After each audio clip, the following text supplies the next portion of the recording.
She endured humiliation from her husband and mother-in-law until one day she decided to change everything. They thought she was incapable of anything, but they couldn't imagine the blow she would strike back. Don't forget to subscribe to the channel and write in the comments where you're watching from. Layla had always believed in hard work, perseverance, and the kind of independence that came with years of sacrifice. She had spent the better part of her 20s buried in medical books, working exhausting shifts, and climbing her way to success. Now, as a respected cardiothoracic surgeon in New York, she had everything she had ever dreamed of, except, perhaps, love. That was before Jason Barclay. Jason had entered her life like an unexpected storm. He was charming, sophisticated, and confident in a way that only men who had been raised in wealth could be. Their first meeting had been at a gala where Layla had been an invited guest through her hospital's board of directors. At first, she had thought he was just another wealthy socialite, but their conversation had drawn her in. He wasn't just another rich man. He was intelligent, well-spoken, and, most importantly, he seemed genuinely interested in her. Their courtship was fast-paced, almost dizzying. Lavish dates, weekend getaways, whispered promises in the dead of night. Jason made her feel special in a way no man ever had before. He never made her feel like she was an outsider in his world, even though she knew deep down that she was. She had worked for everything she had, while he had been born into his privilege. Still, he never made it seem like it mattered. When he proposed, it caught her off guard. They had been dating for just over a year when he took her to a private estate in the Hamptons for the weekend. The evening had been perfect. Dinner under the stars, a soft ocean breeze, and Jason, down on one knee, holding out a diamond ring that glittered under the moonlight. For a moment, she hesitated. Not because she didn't love him, but because she knew what marriage to him would mean. Jason was the son of a powerful Southern family, one that had built its wealth on generations of cotton plantations and business acumen. The Barclays were old money, the kind that still clung to its traditions, the kind that dictated who was considered worthy. Layla had never met them in person, but she had heard enough to know that she wasn't the kind of woman they had envisioned for their son. She had grown up in a middle-class household in Brooklyn, the daughter of hard-working parents who had instilled in her a sense of resilience and ambition. She had not been raised among the elite, nor had she attended Ivy League schools like Jason and his friends. And, above all, she was black, a fact she knew would not sit well with a family as deeply rooted in Southern aristocracy as his. Yet, Jason had assured her that it didn't matter. He loved her. That was all that counted. So, she had said yes. The wedding was small, almost shockingly so for a family as wealthy as the Barclays.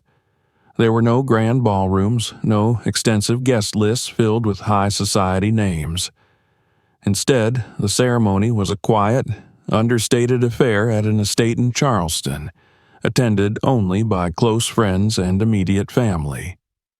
Layla had thought, perhaps naively, that this was a gesture of compromise, a way for Jason to make things easier for both of them. It wasn't until the ceremony was over that she realized the truth. The Barclays didn't want a grand wedding because they didn't want to celebrate their union at all. His parents had been polite, but cold. His mother, Eleanor Barclay, had barely spoken to her beyond the necessary pleasantries. His father, Richard Barclay, had shaken her hand stiffly, offering nothing more than a murmured congratulations. As for the guests, they had been even less subtle. Layla had seen the way they had looked at her, the sidelong glances, the whispers behind raised champagne glasses. She wasn't one of them. Even as she stood at the altar, exchanging vows with the man she loved, She felt the weight of that truth settle deep in her chest. After the ceremony, when they had returned to Jason's family estate for the reception, she had overheard a conversation between two women near the garden terrace. "She's beautiful," one of them had said, her tone dripping with something that wasn't quite admiration. "Yes, but unexpected," the other had replied. Unexpected. Layla had excused herself to the restroom, staring at her reflection in the mirror, wondering if she had made a mistake.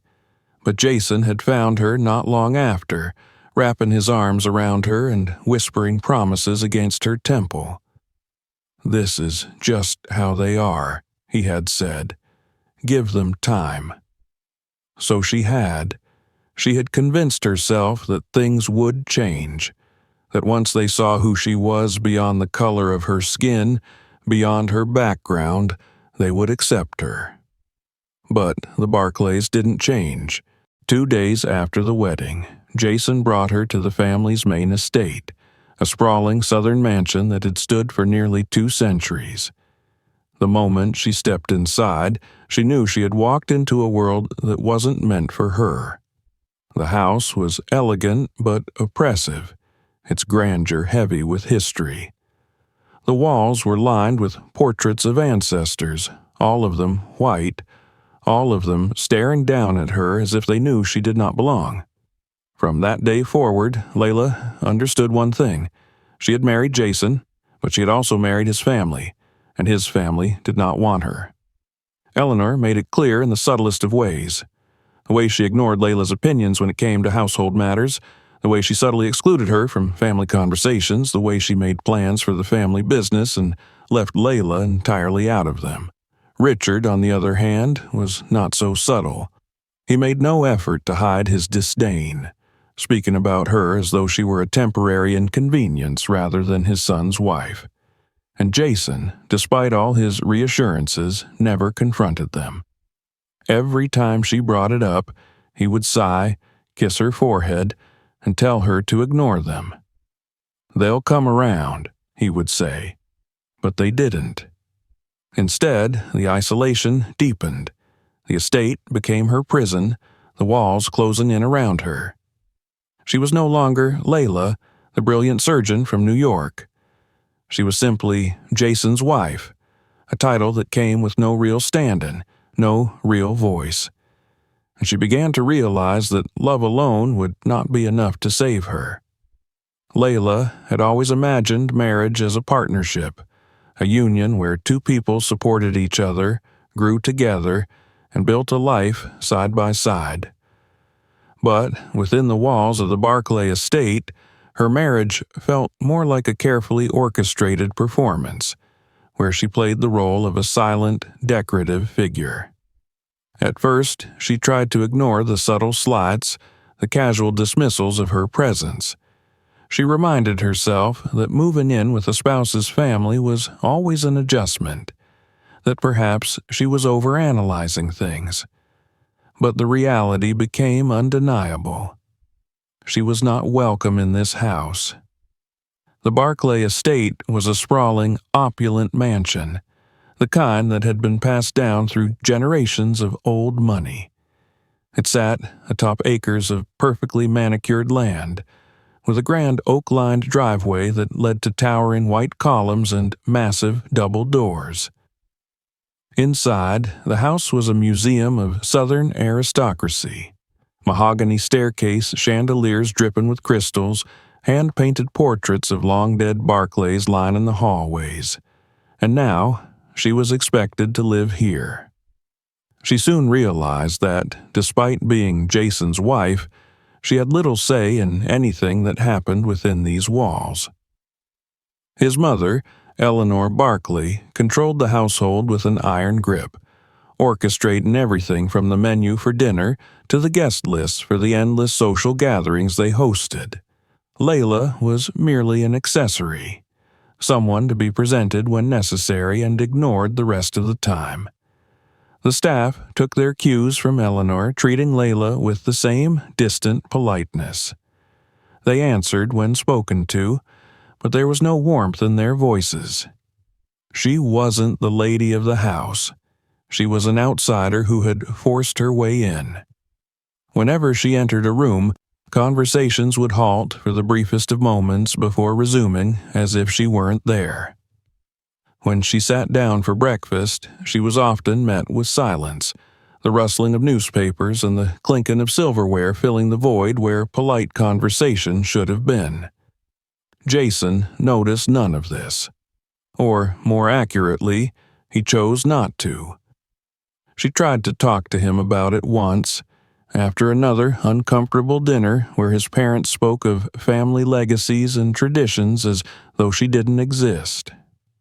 "They're just old-fashioned," Jason had said dismissively, stretching out on their bed as if her concerns were nothing more than minor inconveniences.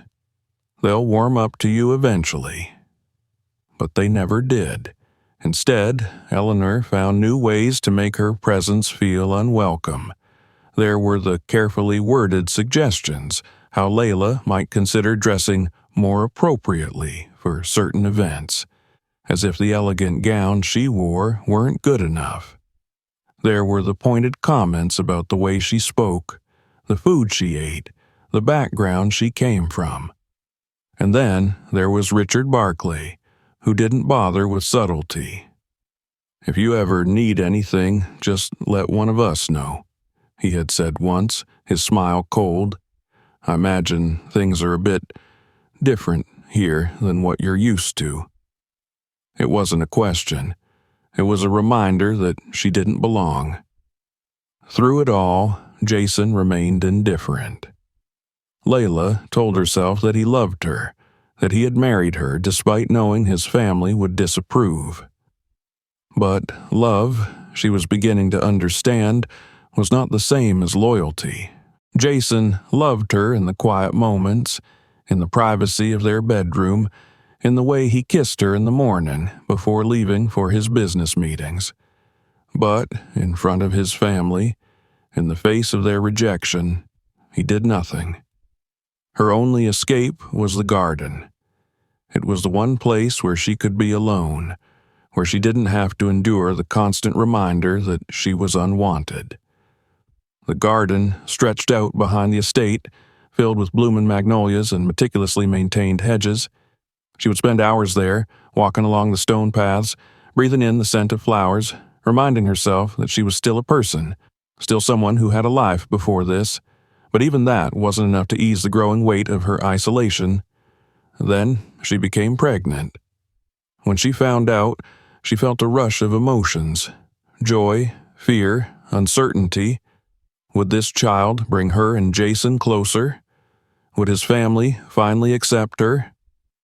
She wanted to believe that a baby would change things, that with a grandchild on the way, Eleanor and Richard would finally see her as part of the family. She was wrong.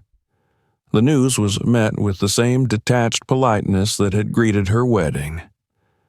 "Well," Eleanor had said, her expression unreadable, "I suppose congratulations are in order." Richard barely reacted at all, simply nodding before returning to his newspaper. Jason, at least, was excited. He had lifted her in his arms, kissed her, whispered about the future they would have. But as the months passed, she saw the same pattern repeating. His love was real, but his ability to stand up for her was non-existent. When she voiced her concerns about how they would raise their child, Eleanor quickly asserted control. "Of course, we'll make sure the baby is raised properly," she said. Layla frowned. "I'll be raising my child." Eleanor had simply smiled. That was the first time Layla felt true fear. She wasn't just an unwanted guest in this house, she was an afterthought. And now, she realized, they saw her baby as a Barclay, someone who would be shaped and molded into their traditions regardless of what she wanted. She was losing control of her own life. The pregnancy was difficult, made worse by the stress of living under the Barclays' roof. Jason continued to travel often, leaving her alone with his parents, who treated her as if she were nothing more than a vessel carrying their heir. She spent nights awake, staring at the ceiling, wondering how she had ended up here. She had been a surgeon, a woman with her own career, her own ambitions. Now, she was just Jason's wife. When Sophia was born, Layla thought, for a brief moment, that everything would change. But as she held her daughter in her arms for the first time, she looked around the hospital room and realized that nothing had. Eleanor stood by the window, arms crossed, looking down at the baby with an unreadable expression. Richard had barely spoken. Jason, though happy, seemed oblivious to the tension that filled the air. And Layla, exhausted from childbirth, felt a sinking dread settle in her chest. She wasn't just fighting for herself anymore. She was fighting for her daughter. Motherhood was supposed to be a joyful experience, a transformation that would bring a woman closer to her family. But for Layla, it was the final chain locking her inside the Barclay estate. Sophia was barely a week old when Layla realized she wasn't the one raising her daughter. Eleanor took control effortlessly, as though she had been waiting for this moment. It began with subtle interventions, advising Layla on how to hold the baby properly, how often to feed her, what routines were best for her development. At first, Layla appreciated the help. She was exhausted, still healing from childbirth and adjusting to life with a newborn. But soon, Eleanor's guidance turned into directives. "You should rest," Eleanor said one evening, plucking Sophia from Layla's arms without waiting for permission. "I'll keep her in my room for the night." Layla wanted to protest, but Jason nodded in agreement. "She's just trying to help," he murmured, rubbing Layla's shoulder. "You need sleep." Layla barely slept at all that night. By the time Sophia was 3 months old, it became clear that Eleanor saw her granddaughter as a Barclay before anything else. She dictated everything. What clothes Sophia wore, what lullabies were sung to her, even which visitors were allowed to see her. When Layla tried to voice her concerns, Eleanor dismissed them with a patient, patronizing smile. "She's part of this family," Eleanor would say. "She'll be raised as a Barclay should be." Layla began to feel like she was just a surrogate for the legacy of a family that had never accepted her. Jason, of course, didn't see it that way. "She's just excited to be a grandmother," he said when Layla confronted him. "She's not trying to replace you." But wasn't she? It was small things at first. Eleanor calling Sophia her little girl, speaking over Layla when discussing childcare, making decisions without consulting her. Then came the bigger things. One morning, Layla walked into the nursery to find that Sophia's crib had been moved. The decor had changed. Instead of the soft, neutral colors Layla had chosen, the walls were now adorned with pastel pinks and gold, reminiscent of the estate's traditional style. Layla clenched her fists. "Who did this?" Eleanor, who had been adjusting Sophia's blanket, turned with an air of practiced innocence. "Oh, the room needed a bit of Barclay charm." Layla gritted her teeth. "This is my daughter's room." "And she is my granddaughter," Eleanor replied smoothly. "We all want what's best for her." Layla turned on her heel and walked away before she said something she would regret. But the worst part wasn't Eleanor. It was Jason. Whenever Layla tried to discuss the situation with him, he shut down. "I don't see the problem," he would say. "Sophia's fine. You're overreacting." She wasn't overreacting. She was being erased. The realization hit her fully one afternoon when she saw Eleanor speaking to one of the estate staff. "Miss Sophia should be introduced to the right people as she grows," Eleanor was saying. "She has a legacy to uphold." Miss Sophia. Not Layla's daughter, not their child, just another Barclay. It was as if Layla didn't exist. That night, as she lay awake beside Jason staring at the ceiling, she knew something had to change. She couldn't let this continue. But how? She had no support, no allies in this house. Her friends were hundreds of miles away in New York. Her career, her independence, everything she had built for herself. It was all gone. She had thought that by marrying Jason, she would build a new life. But she'd only given up the one she already had. And now, she was watching her daughter being pulled into the same gilded cage. She had to do something. The answer came unexpectedly. One evening, she was in the study, flipping through a book on estate law, something Eleanor had left out. It wasn't what she was looking for, but one particular section caught her eye. Inheritance laws, custody laws. The Barclays had always controlled everything through legal loopholes, using contracts and trust to protect their interests. If she wanted to fight them, she had to be smart. She had to be prepared. Layla had always fought for what mattered. She had fought her way through medical school, through residency, through every challenge that had tried to break her. She would fight for Sophia, too. But first, she had to be patient. She wasn't ready yet. But she would be. Layla had spent weeks dreading the annual Barclay business dinner. It was one of the biggest events of the year, a gathering of powerful figures from the South's wealthiest circles, politicians, businessmen, and landowners, all united by their shared status and, as Layla had come to realize, their unspoken rules about who did and did not belong.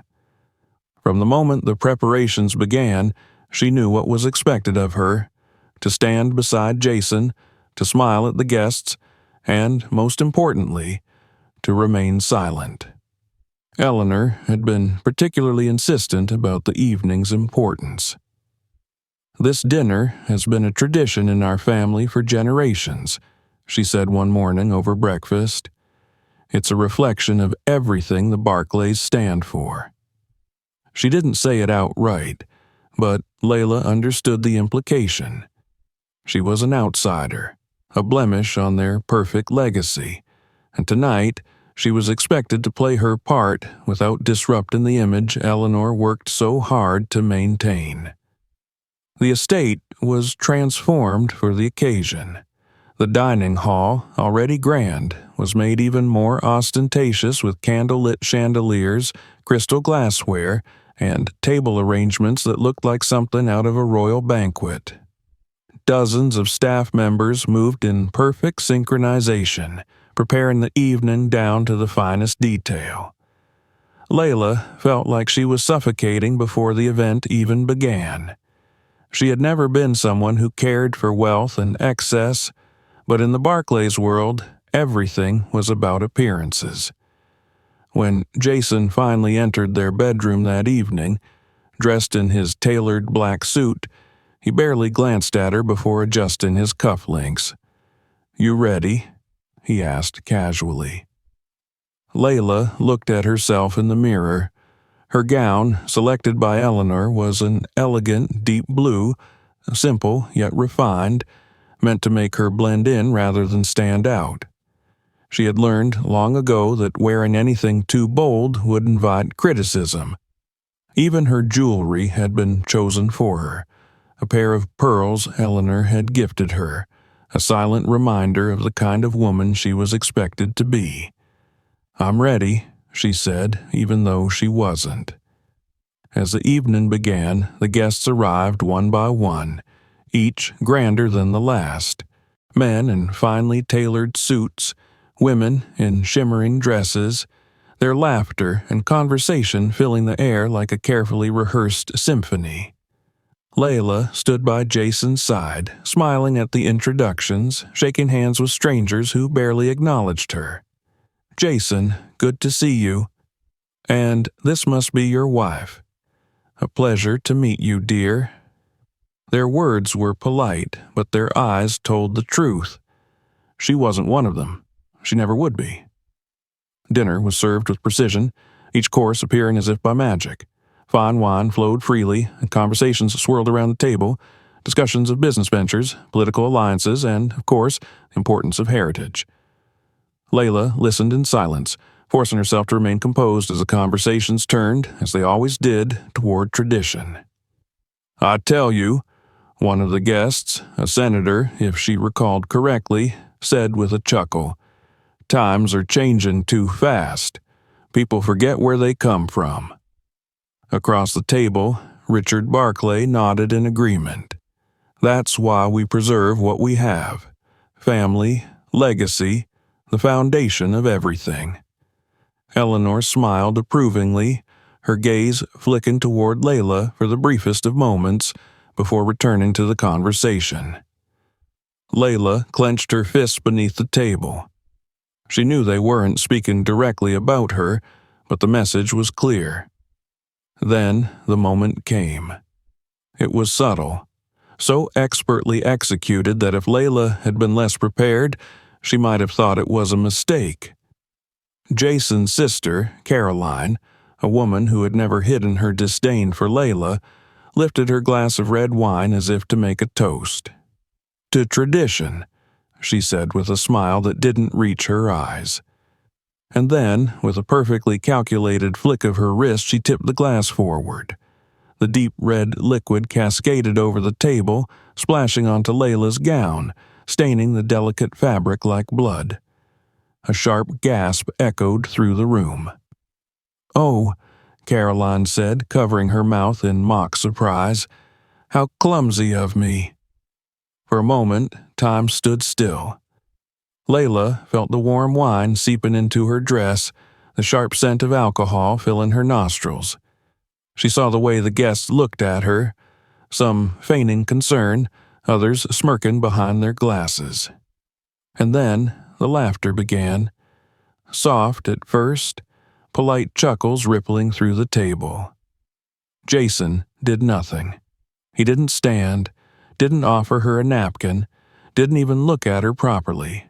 Instead, he sighed, shaking his head as if she had been the one to embarrass him. Eleanor reached for her own napkin, dabbing at the tablecloth with a faint smile. "These things happen," she said lightly. Layla's hands trembled. She could feel her heart pounding, her throat tightening. But she wouldn't give them the satisfaction of seeing her break. Without a word, she pushed back her chair and stood. Every eye in the room followed her as she picked up her napkin, carefully dabbing at her stained dress. She wasn't crying. She wasn't shaking. She was done. Turning on her heel, she walked out of the dining hall, her footsteps echoing against the marble floors. She didn't stop until she reached her room. Once inside, she locked the door, pressed her back against it, and let out a slow, shuddering breath. She had endured many things in this house. She had swallowed her pride, had allowed herself to be ignored, belittled, treated like an afterthought.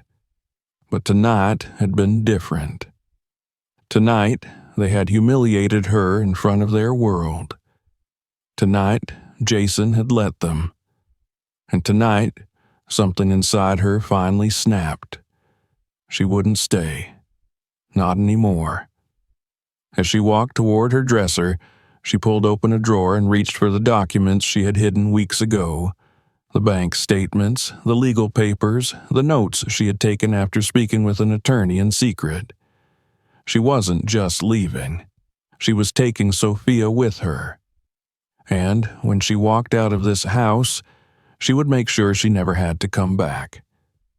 Layla moved swiftly, her hands steady despite the fire burning in her chest. She had rehearsed this moment in her mind for weeks, knowing that someday, inevitably, she would have to leave. The only question had been when. Tonight had given her the answer. She pulled a small suitcase from the back of her closet, the one she had packed weeks ago in secret. It wasn't much, just the essentials. A few changes of clothes for herself and Sophia, some cash she had stashed away, and the most important documents she would need for the fight ahead. She glanced at the clock. The dinner was still ongoing. The laughter from the dining hall drifted faintly through the mansion, proof that her absence had changed nothing. Good. She crossed the room quickly, opening Sophia's dresser and gathering her daughter's belongings. She hesitated only for a moment, her fingers brushing against one of the soft baby blankets Eleanor had insisted on embroidering with the Barclay family crest. She left it behind. This child was hers, not theirs. When she reached the nursery, Sophia was fast asleep in her crib, her tiny chest rising and falling peacefully. For a brief moment, Layla felt a pang of sadness. Her daughter had no idea what was happening, no idea that by morning her world would be different. But it had to be. She leaned down, gently lifting Sophia into her arms. The little girl stirred but didn't wake. Holding her daughter close, Layla turned toward the door, and then she froze. Eleanor was standing in the doorway. For a moment, neither of them spoke. The older woman's expression was unreadable, but there was something cold in her eyes, something that told Layla that Eleanor had known this moment would come. "You can't take her," Eleanor said finally. Her voice was calm, measured, not pleading, not angry, just stating a fact. Layla tightened her grip on Sophia. "She's my daughter." "She's a Barclay," Eleanor corrected. "And you are nothing without this family." Layla felt her pulse spike, but she refused to let the fear take hold. "Watch me." She stepped forward, but Eleanor didn't move. "You won't get far," Eleanor continued. "Jason will find you. He'll take you to court. And when that happens, do you really think they'll let you keep her?" Layla forced herself to stay calm. "I'll fight for her." Eleanor's lips curled into something resembling a smile. "With what resources? What power?" "You are alone, Layla. You are a single mother with no stable income, no home of your own, and no family influence. The courts don't favor women like you against men like my son." Layla felt a surge of rage rise in her chest, but she didn't let it show. She knew how Eleanor worked. She thrived on control, on intimidation. If Layla let her see even a sliver of doubt, she would pounce.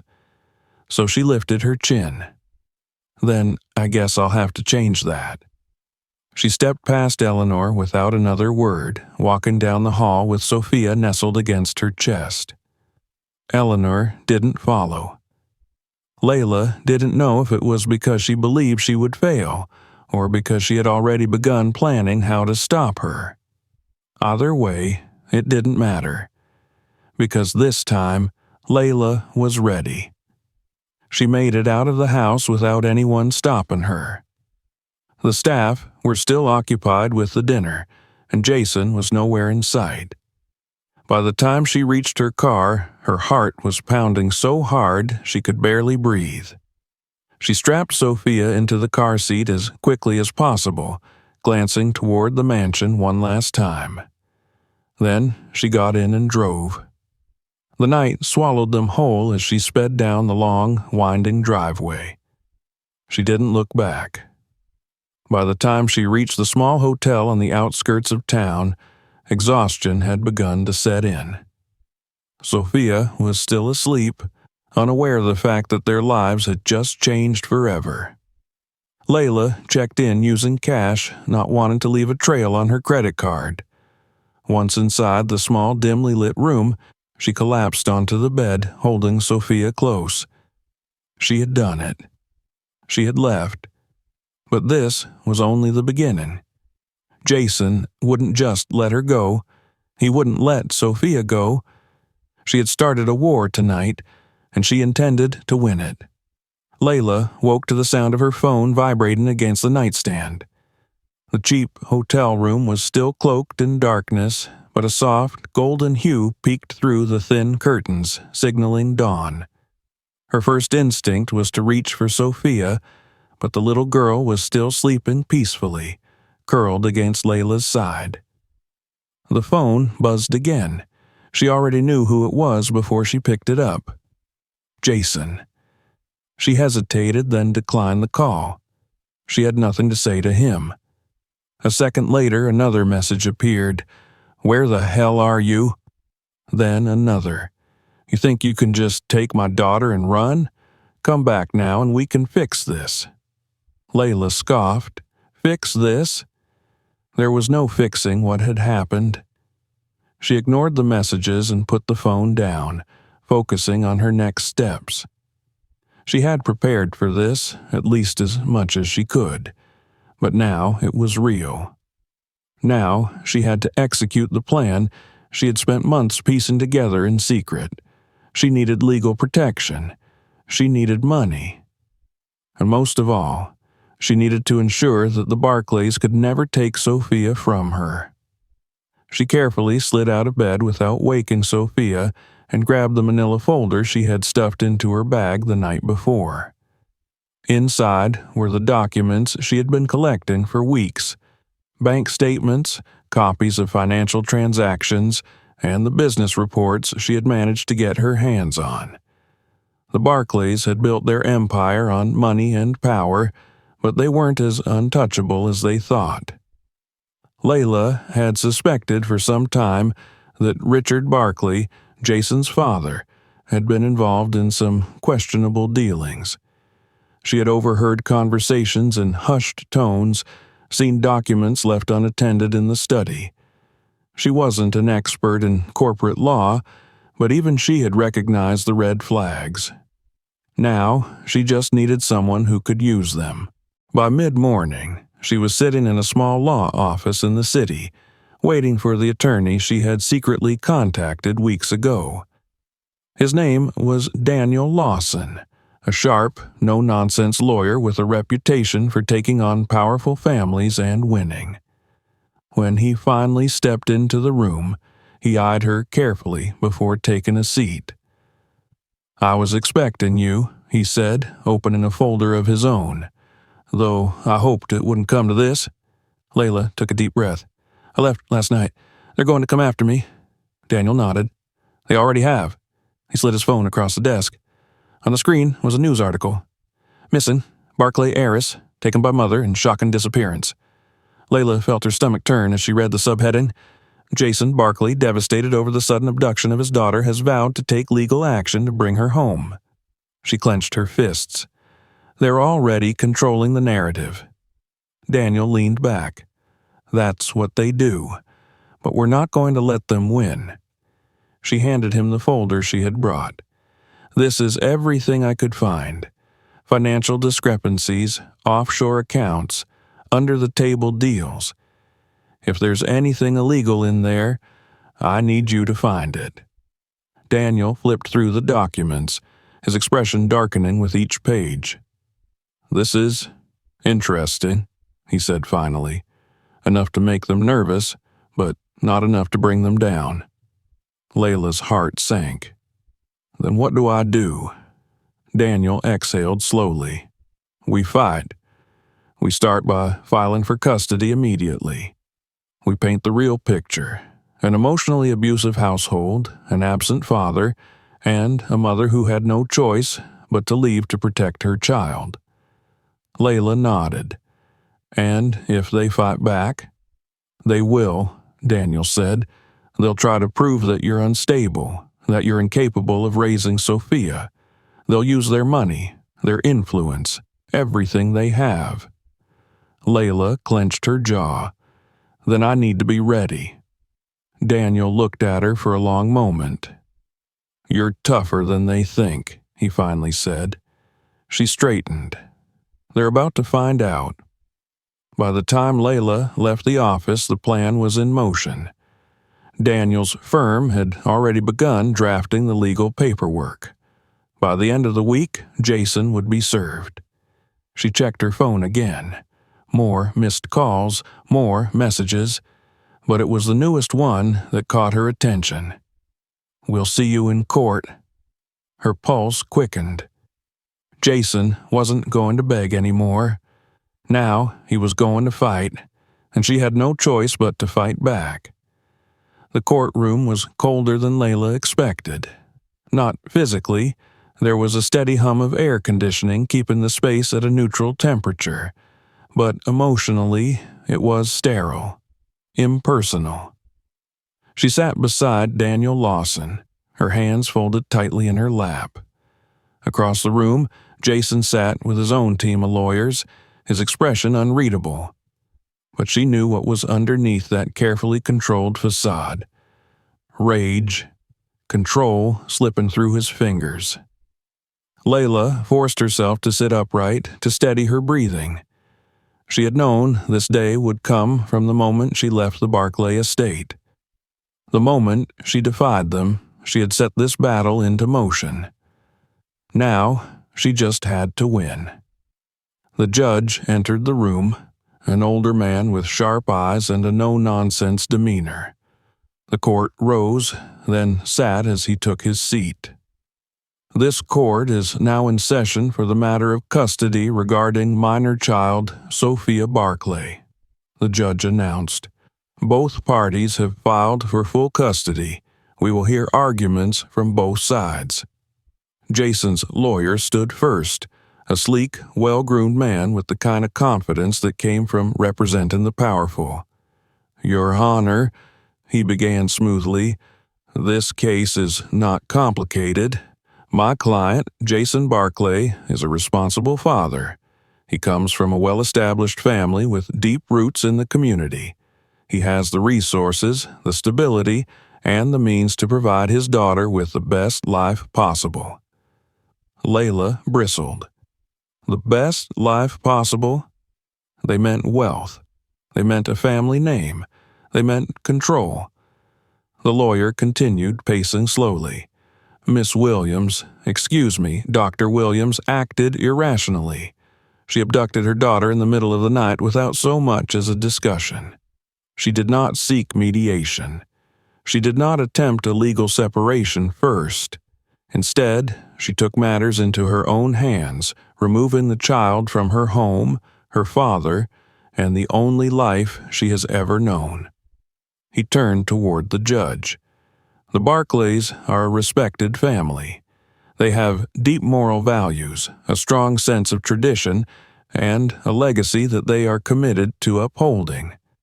Sophia Barclay deserves to be raised in that environment, surrounded by family who can provide her with structure, discipline, and the best opportunities available.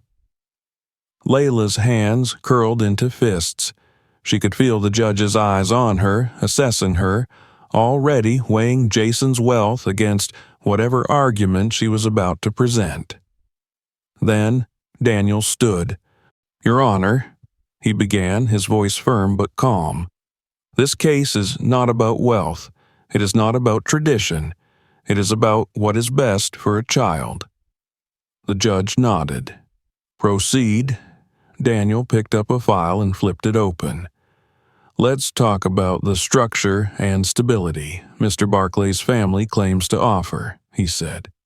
Let's talk about what life at the Barclay estate was really like for my client. Jason shifted in his seat. Daniel continued. Dr. Williams has provided evidence that she was emotionally isolated, belittled, and treated as an outsider in her own home. Her concerns as a mother were dismissed. Her role was minimized, and her husband, instead of defending her, stood by and allowed it to happen. Layla looked at Jason, daring him to deny it. He didn't. Daniel flipped to the next page in his file. As for Mr. Barclay himself, let's talk about what kind of father he has been. He turned to Jason's lawyer. Tell me, when was the last time Mr. Barclay spent a full day with his daughter, fed her, bathed her, read her a bedtime story? Jason's jaw tightened. Daniel pressed on. He works long hours. He travels frequently for business, and when he is home, he is not the one caring for Sophia. That responsibility fell to her mother, the same mother they are now trying to paint as unfit. Jason's lawyer stood. Objection. That is speculation. Daniel held up a stack of emails. These are communication records from Mr. Barclay's assistant, showing how often he was away on business over the past year, months at a time. And yet, he is claiming to be the parent best suited to raise a child. The judge looked at Jason's lawyer. "Do you have a rebuttal?" Jason's lawyer hesitated. "My client's work is demanding, yes, but—" Daniel didn't let him finish. "Demanding? Perhaps. But I would argue that a parent who is too busy to raise their own child should not be demanding sole custody of them." The courtroom was silent. Then Daniel pulled out his final piece of evidence. "And finally, Your Honor, I would like to present financial records that show discrepancies in the Barclay family business." Jason's face darkened. "These records indicate offshore accounts, questionable transactions, and potential tax fraud. And given that Mr. Barclay is asking this court to determine who is the more stable parent, I believe these details are relevant." Jason's lawyer turned to his client, whispering furiously. Jason glared at Layla. She met his gaze without flinching. The judge exhaled and leaned forward. "This is a complex case," he said. "I will need time to review all the evidence presented. In the meantime, temporary custody will remain with Dr. Williams until a final ruling is made."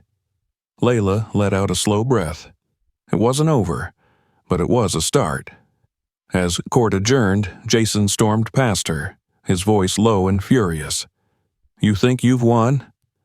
Layla didn't look away. "I think I've only just begun." Layla sat in her small apartment, staring at the ceiling, unable to relax even though she should have been sleeping.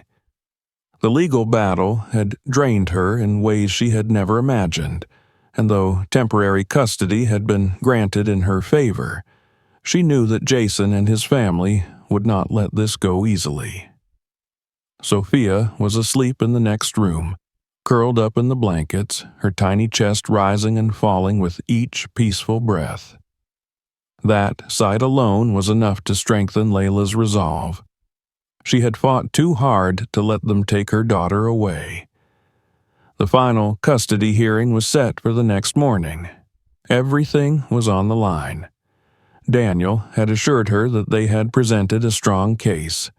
Jason's frequent absences, the financial irregularities in the Barclay empire, and, most importantly, Layla's role as the primary caretaker of Sophia. But she also knew that power and influence had a way of tilting justice. She forced herself to close her eyes. She needed to be rested. Tomorrow she would fight. The courtroom was packed when Layla arrived the next morning, dressed in a navy blue blazer and a crisp white blouse. She had wanted to wear something that exuded confidence, but also reminded the court that she was not just a mother. She was a doctor, a woman who had built her life with her own hands. Jason was already there, dressed impeccably as always, his expression carefully neutral. But she could see the tension in his jaw, the barely concealed frustration in his posture. Eleanor and Richard Barclay sat behind him, their presence an unspoken threat. The judge entered, and the room fell silent. "We are here today to determine the final custody arrangement for minor child Sophia Barclay," the judge began. "I have reviewed all submitted evidence, testimony, and relevant financial records. Before rendering my decision, I will allow both parties one final statement." Jason's lawyer stood first. "Your Honor, my client is a man of integrity. He is a devoted father, a provider, and a respected figure in his community. While the mother has shown herself to be a competent caregiver, we must consider the long-term stability and financial security of the child. Mr. Barclay's resources allow him to provide Sophia with a future that few can offer." Layla clenched her fists under the table. It was always about money with them. Then Daniel stood. "Your Honor," he began, "we are not here to determine which parent is wealthier. We are here to determine what is in the best interest of the child." He gestured toward Layla. "My client has been the sole emotional and physical caretaker of Sophia since birth. She has fed her, bathed her, stayed awake with her through fevers and nightmares. She's not an absent parent. She's not a provider in title only. She is a mother who has given everything for her child." Jason shifted in his seat. Daniel continued. "Furthermore, the Barclays have demonstrated time and time again that they do not respect Layla's role as Sophia's mother. They have treated her as an outsider in her own home, undermined her authority, and minimized her presence in her daughter's life. What message would we be sending to this child if we removed her from the only person who has consistently put her first?" A pause. And then Daniel played his last card. "The court must also consider the allegations of financial misconduct within the Barclay estate." Jason's lawyer immediately objected. "Irrelevant." But the judge raised a hand. "I disagree. Continue, Mr. Lawson." Daniel nodded. "While these financial discrepancies are not directly related to parenting, they do call into question the environment in which Sophia would be raised. If the Barclays' empire is built on deception, if their wealth comes at the cost of ethical business practices, then what kind of values would Sophia be exposed to?" The judge leaned back in his chair, tapping his fingers on the bench. Silence stretched through the courtroom. Then he spoke. "I have heard enough." Layla held her breath. "The court finds that it is in the best interest of the child to remain in the sole custody of her mother, Dr. Layla Williams. Full custody is granted, with supervised visitation rights extended to Mr. Barclay." The words rang in her ears, and for a moment she wasn't sure she had heard them correctly. Then relief crashed over her like a wave. She had won. Jason shot to his feet. "This is insane. She took my daughter and now you're rewarding her for it?" The judge fixed him with a hard stare. "Sit down, Mr. Barclay." Jason's hands clenched into fists, his body shaking with barely contained rage. Eleanor whispered something to him, trying to calm him, but the damage was done. He had lost. Layla stood slowly, her legs weak with exhaustion, but her heart filled with triumph. She turned and walked out of the courtroom with her head held high, leaving the Barclays behind. This battle was over, and she had won not just for herself, she had won for Sophia, for their future, for their freedom. Don't forget to subscribe to the channel so you don't miss new stories. Share this video with your friends and let us know in the comments where you're watching from. Check out more videos on the channel. There's always another story waiting for you.